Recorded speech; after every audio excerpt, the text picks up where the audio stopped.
We all know the debate about abortion. Not only does it need no introduction, but you probably have an opinion on it that could be very neutral or very extreme, regardless of your political affiliations.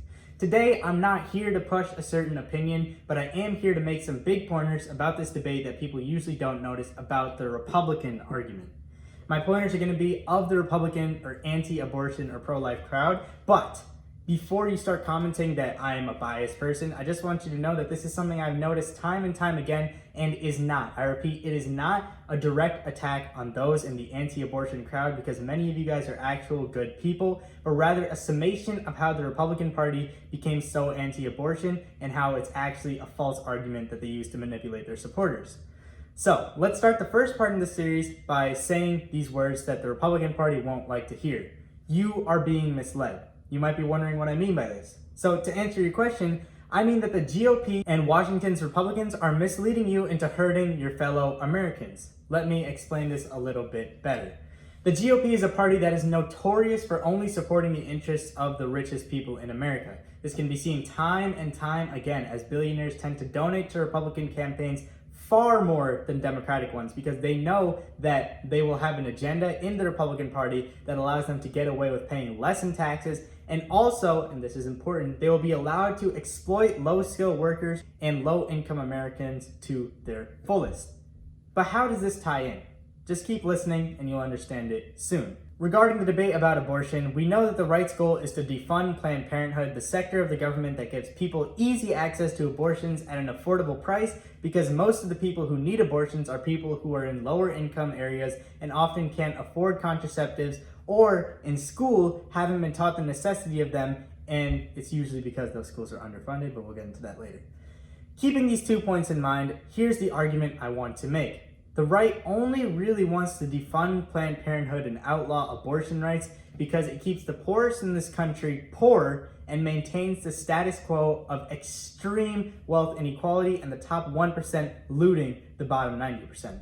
Not only this, but the right has convinced its supporters that the only reason they want to defund Planned Parenthood is because they are the holy, great party and they care about these unborn children. The reason I say it's holy is because the Republicans in Washington know that Christians vote for them at a very high rate, and if they can easily disguise classist agendas with the veil of being the party fighting for what falls into the perceived religious moral high ground, they would pull in many more voters from the Christianic group and supporters for their cause would grow in that area.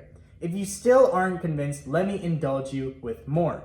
Like I said before, it's usually minority and lower class areas that are affected the most by unwanted or unplanned pregnancies.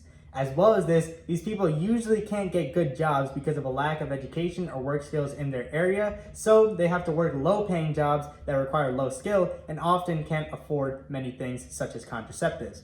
We also know that the political structure of the Republican Party is such that the legislation passed usually doesn't help anyone in the lower rungs of the economic system who are usually the lower income people in these lower income areas. We also know that one of the biggest financial burdens that can be placed on a family is a child, especially when someone is working low-paying jobs like these people often are. Now, the reason I brought up billionaires before is because you have to think about who benefits from these low-paid and low-skilled workers in these areas.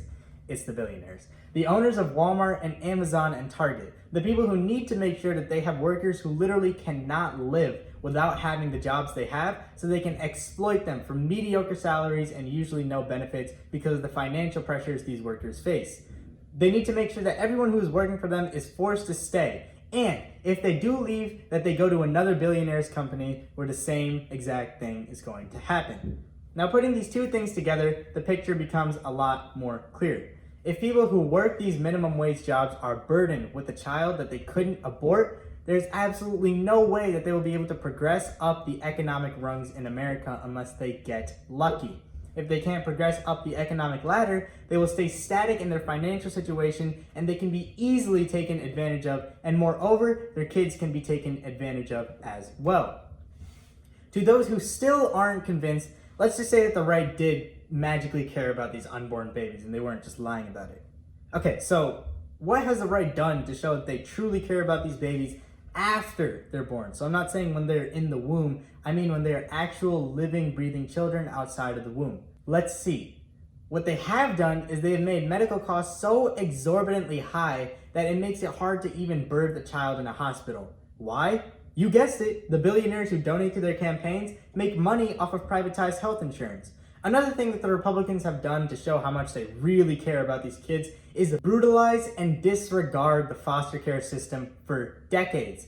No parent wants to send their kids to the criminally underfunded foster care system because they know that the kids in those systems will likely be extremely misguided because a family might not adopt them, and they will most likely end up going to jail at some point in their life, or being homeless, or being poor, or facing a lot more issues.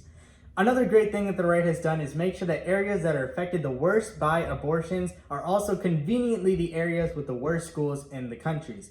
These schools' teachers are underpaid, overworked, and have no motivation to keep the kids they teach interested in the class because they know that no matter what they do, the circumstances that have been brought about by political climates in America have been so intertwined with the school-to-prison pipeline that nothing they can do will stop it.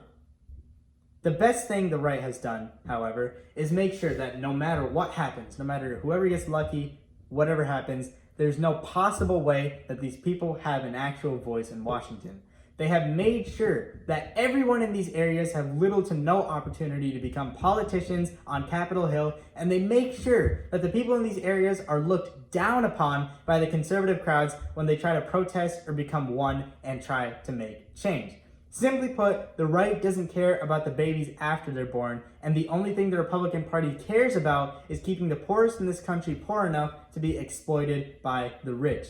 Don't be fooled and stick around for part 2. Thank you guys for watching.